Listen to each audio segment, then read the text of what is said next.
Abortion in the year 2019. It's the debate we didn't want to have in 1919 or 1959, so we're still having it now. And look it up. All around the world, there are countries where abortion still remains in a legal gray area, where it's still an unresolved question. I was raised in Canada. I was taught again and again that somehow Canadians were morally superior to Americans because we'd legalized abortion, whereas Americans had not. And that is a lie. Canada, the United Kingdoms, many countries around the world, the debate rages on precisely because we never have done what the people of Ireland did. We never made the commitment to democratically deciding the issue through a referendum. And once you commit to deciding the issue through a referendum, by the same token, you're going to commit to, through public education, engaging with people, caring about their beliefs, their perceptions, their misconceptions, and trying to solve the problem at that level. Really reaching out to and engaging with the people who have the passionate conviction that abortion is morally equivalent to murder. People who really believe that mothers should go to prison as criminals if they decide to have an abortion. Now, I understand that perspective. I understand it because it's not entirely false. It's clinging to concepts that are true but misleading. And those are important misconceptions to try to counter in the public. And in this case, even though I feel the left wing basically has come to the correct conclusions, they've come to the correct conclusions through reasoning that is completely false, dishonest, and internally incoherent. Okay, so let's deal with that first. The argument I've heard just today from the Young Turks, left-wing news source, you will have heard this from left-wingers your whole lives probably. The argument I've heard from the left wing today is that abortion is simply a medical operation between a woman and her doctor, and that therefore the government should have no role in it whatsoever. This is laughably, outrageously, ridiculously wrong. And yet, of course, if you look at it as just a single stage of analysis, if you look at it as an isolated fact, there's a sense in which it's self-evidently true. Yes, abortion is a surgical procedure, but that's not what we were debating, was it? Okay? Yes, having your tonsils removed is a surgical procedure. Yes, having breast implants, breast augmentation is a surgical procedure. Does that mean that there's absolutely no role for government, law, legislation, or public policy on these things? Does that mean that if breast implants were illegal, that you would object on the same grounds that this is a violation of women's rights? Today, the Young Turks, they claim that this is morally the same as rape because it's interfering with what a woman wants to do with her body. They actually made that claim. So, the fact that some breast implants are legal and some are illegal, more famously that some forms of bum enlargement, this kind of surgery, are legal and others are illegal. That's in the news a lot because some people got those procedures and some people died.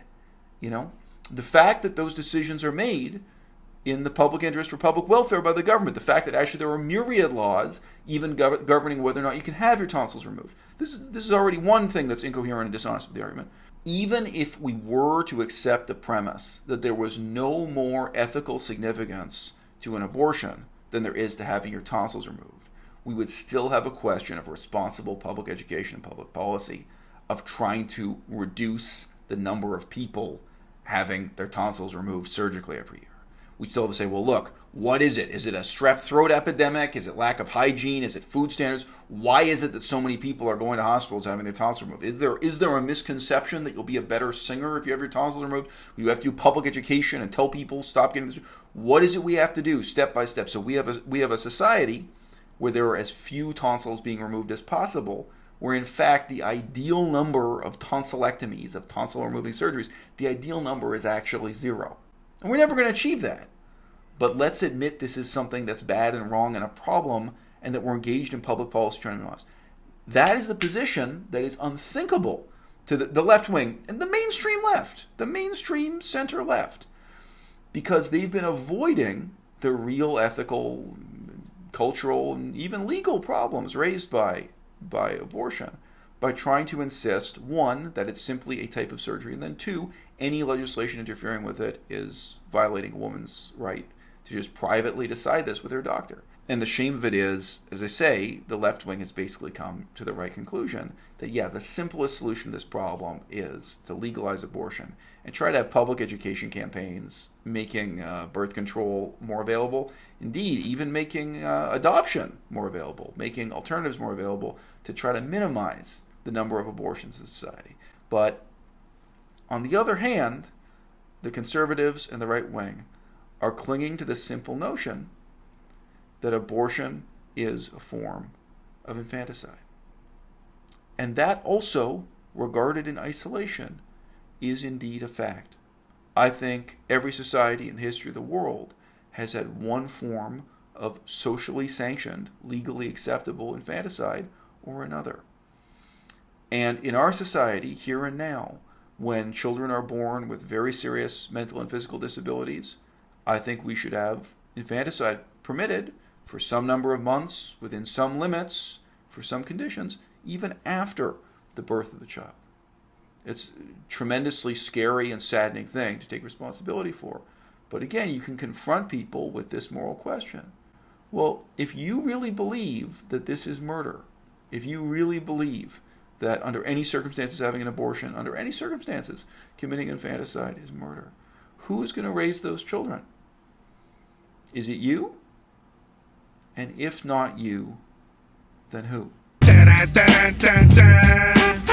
In the year 2019, the legality of abortion is a tremendously simple issue, made complex and convoluted by the dishonesty of people on both sides of the debate.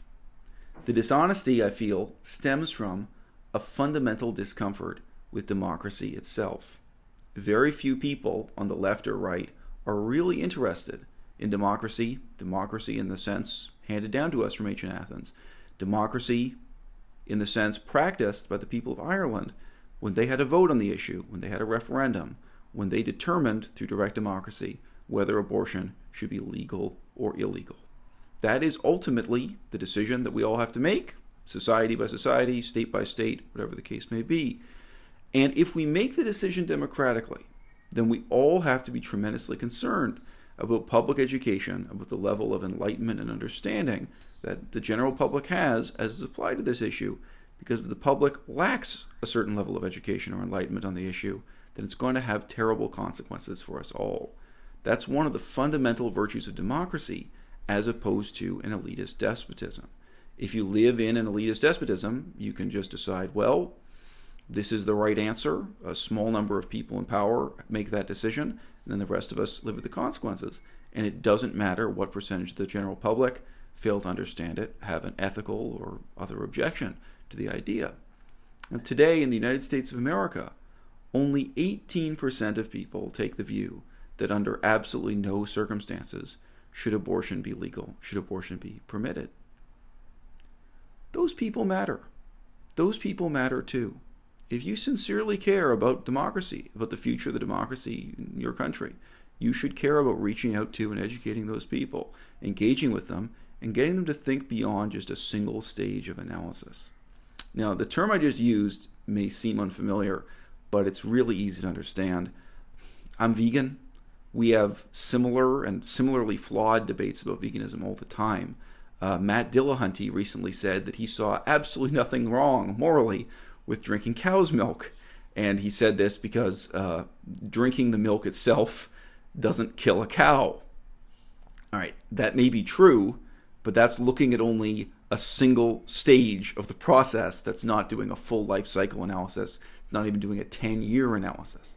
Okay, so if you have a society where 1 billion people drink 1 billion liters of milk every day, why don't we go through an analysis of what it takes to produce that milk, what it takes to have cows giving birth to and maintaining the necessary number of cattle, what those cows eat, and the sewage they're going to generate, and what happens to that sewage, because it doesn't go into the sewage system, it pollutes the rivers and lakes and oceans and so on and so forth. You look at a cycle of suffering that's being perpetuated by forcibly inseminating cattle, keeping them in confinement, etc., etc. Now, it's very obvious. It's very obvious. And yet, someone, a so-called philosopher, a leader of political opinion like Matt Dillahunty, he spent decades of his life believing in this simplified, single stage of analysis that in a sense is true. The problem isn't that it's false. The problem is it's true but misleading. All right? Now, I think the most sincere position adopted by the right-wing conservatives in this, which is, again, in isolation true, is that they will say abortion is an act of infanticide. And that is true, but that is only a single stage of analysis. I knew one young man who was what we'd call a crack baby. His mother used cocaine during the pregnancy. In fact, I met him in Canada. It was when I was living in Canada as a kid. His family ran away from the city they were living in, the United States. It was something like Chicago, I forget, to try to get away from the drug scene. They were trying to quit. When she found out she was pregnant, she was trying to quit, ran away to a new city, escaped the circle of friends and familiar dealers. You can imagine there's a psychological as well as practical element to that. And he had brain damage and physical damage from his mother's drug use. And he said, he was haunted by this idea that he was himself born to be a drug addict. To some extent that's scientific, and to some extent I think that's a bit of a folktale, so on and so forth. He's got to live with the consequence of that for the rest of his life. Now today, these things are a lot easier to put together, partly just due to the technology of YouTube.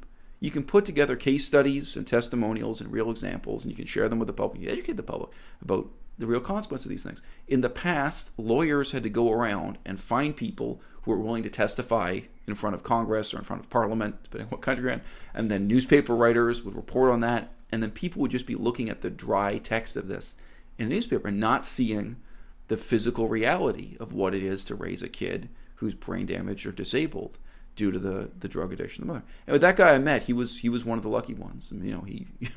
He had use of all of his arms and legs and so on. He was an interesting guy. He was a nice guy. But you can imagine that was a chilling and very interesting influence for me in my life, meeting someone whose whole life was shaped by the drug addiction of his parents. That's not something that is maybe going to happen. That's something that is inevitably going to happen. The United States has an epidemic of drug addiction. At the moment, I think it's extraordinary the level of addiction to painkillers, to opiates. And there are women who are going to get pregnant and are going to continue using opiates, continue using cocaine, continue using heroin, continue drinking alcohol, and so on during the pregnancy. And a lot of those women currently have abortions. If you make abortion illegal because of this single stage of analysis, the isolated principle that abortion itself is an act of infanticide, let me ask you, do you want to raise those children? Do you want to take responsibility for raising the child of a drug addict? And let's say, again, not too hypothetically, the drug addict abandons that child to be a ward of the state, to be left in an orphanage. If not you, then who? I have a daughter. My daughter is 6 years old. We gave birth to my daughter in a hospital. And I've mentioned this before, the ward we were in basically was the healthy babies ward. But still, you're only there, if you really have no problems, you leave 5 minutes after you give birth. So a lot of people had some mild health problems. Because we were vegan, I had to go out and buy food for my wife and carry it in. And I would come up the stairs in the next ward, next section of the hospital. And those are the families dealing with really bad news. Those are the families who had babies where the heart was outside the body at the time of birth, born with a hole in their heart, hole in their spine, babies that were going through, surgery. And guess what? Some of those families, some of them knew the baby had a serious malformation before it was born. Some of them had the option to abort. And if you say, but abortion is infanticide, I would say back, that's true, but that's only a single stage of analysis. And in the whole history of the world, every society I know of, has had, formally or informally, some capacity for socially sanctioned, for acceptable, for legal infanticide. which could indeed include situations like a child being born with its heart outside of its chest, these kinds of very serious physical and mental deformities. Now, I would not merely vote to make abortion legal. So I do think abortion should be legal. That's what I would vote for. I would vote to make infanticide legal within certain clearly stated limits. I think people can give birth to a child and realize, wow, this child is so physically impaired or so mentally impaired that, and again, very often you're looking at complex surgeries the moment after the child is born to reconstruct its head, reconstruct its mouth, reconstruct its heart, and so on. And yes, I do think that responsible adults, parents, this is another question, who should make the decision and so on. This needs to be legislated carefully. Maybe for the first 6 months after a child is born, there should be the option to euthanize, to genuinely commit infanticide, to spare that child a life with those physical or mental deformities. It's a decision I take very seriously, but taking those decisions seriously is what democracy is all about. As tempting as it might be for me to just drop the mic there, I think I should say a little bit more about how morally incoherent the left wing's position on this is. What I hear from the left, just today, I was hearing it from the Young Turks, Left of Center podcast and news show. What I hear from the left is the insistence that the surgical operation itself is no different from a woman having her tonsils removed. Single stage of analysis. And then they build on this premise the idea that any intervention by the state whatsoever, actually today, the Young Turks, they said that it was rape. They said it was morally tantamount to rape for the government to legislate anything that would constrain what a woman can or cannot do with her own body. Okay, sorry, there are laws that govern having your tonsils removed. Did you know that? I can't just go in and decide to have my tonsils removed because I think it would look cool or would make me sing better. There actually are laws on that. There are laws very specifically about what women can and can't do to their bodies. Some breast implants, breast augmentation, some breast implants are legal and some are illegal. In the United States, most of the surgeries to make your bum bigger, to make your bum, are illegal. And you may have heard about this. Some women fly to other countries where they don't have that legislation in place. So yes, there are always going to be laws governing what surgeries people can and can't have under what circumstances, even when the surgeries do not have any of these ethical, cultural, or religious questions attached to them. I don't know of any religions that attach a special significance to keeping your tonsils in your throat. I think it's an open question. The morality of breast augmentation is a topic for another video. But yeah, that debate isn't over. There are signs now that there are really serious health consequences, negative health consequences from breast augmentation, and probably that debate needs to be had again, probably needs to be voted on to what extent which surgeries are permissible and which are not. Here's the thing. What the left wing is refusing to do is acknowledge, even if we were just talking about removing your tonsils because of tonsillitis, it would still be a morally positive, virtuous, and pure position to say that you aspire to have a society in which the fewest people possible get their tonsils removed. To say, hey, you know what? This operation, it's bad. It's a bad thing. In a perfect world, nobody would have to have their tonsils removed.